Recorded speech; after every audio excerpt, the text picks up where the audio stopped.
৩১ জুলাইয়ের মধ্যে যেসব বিষয়ে একমত হবে সেগুলো চূড়ান্ত রূপ দিতে হবে। জুলাই সনদ খসড়া দেয়া হয়েছে।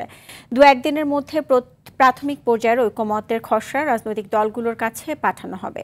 সকালে ফরেন সার্ভিস একাডেমিতে ঐকমত্য কমিশনের সভায় সূচনা বক্তব্যে এমনটা জানান কমিশনের সহসভাপতি অধ্যাপক আলী রিয়াজ। তত্ত্বাবধায়ক সরকার নিয়ে আলোচনার পরবর্তী অংশ সাংসদ নারী প্রতিনিধিত্ব, মহা হিসাবরক্ষক ও ন্যায়পাল নিয়োগ কমিটি নিয়ে আজ আলোচনা হবে।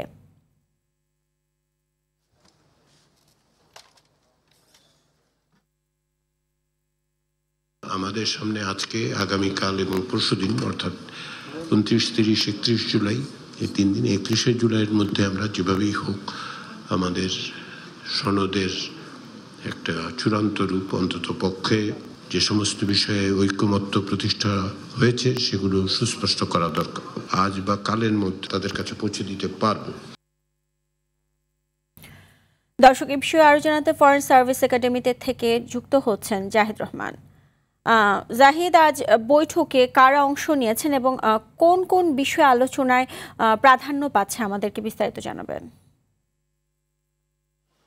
সুজানা, ইতিমধ্যেই 30টি রাজনৈতিক দল যারা এর আগেও ঐকমত্য কমিশনের সভায় অংশ নিয়েছেন তারাই মূলত আজকের আলোচনায় অংশ নিয়েছেন এবং ইতিমধ্যে আপনি জানিয়েছেন দর্শকদের যে আলোচনার বিষয় যেটি হচ্ছে যে এই যে তত্ত্বাবধায়ক সরকারের যে আলোচনার যেটি অংশ ছিল যেগুলো শেষ পর্যায়ে রয়েছে সেটি শেষ করার দায়িত্ব ঐকমত্য কমিশন বলছেন যে আমরা আগামী এই আলোচনার মধ্য দিয়েই শেষ করতে চাই এবং পাশাপাশি ন্যায়পাল, মহাহিসাব রক্ষকের জন্য যে নিয়োগ, সেই নিয়োগের জন্য একটি কমিটি গঠন এবং সেই কমিটির আইন প্রক্রিয়ায় কিনা থাকবে কিনা অথবা সংবিধানে অন্তর্ভুক্ত হবে কিনা সেই বিষয় নিয়েও আলোচনা হচ্ছে এবং নারী প্রতিনিধিত্ব সংসদে রয়েছে, সেই নারী প্রতিনিধিত্ব নিয়ে আলোচনা হচ্ছে এবং যেটি জানানো হয়েছে যে 31 জুলাই চূড়ান্ত করার পর যে রাজনৈতিক দলগুলো সনদের মাধ্যমে এটি জাতির সামনে প্রকাশ করা হবে, সেই উদ্যোগটি মূলত সব রাজনৈতিক দলকে সহযোগিতার আহ্বান জানিয়েছেন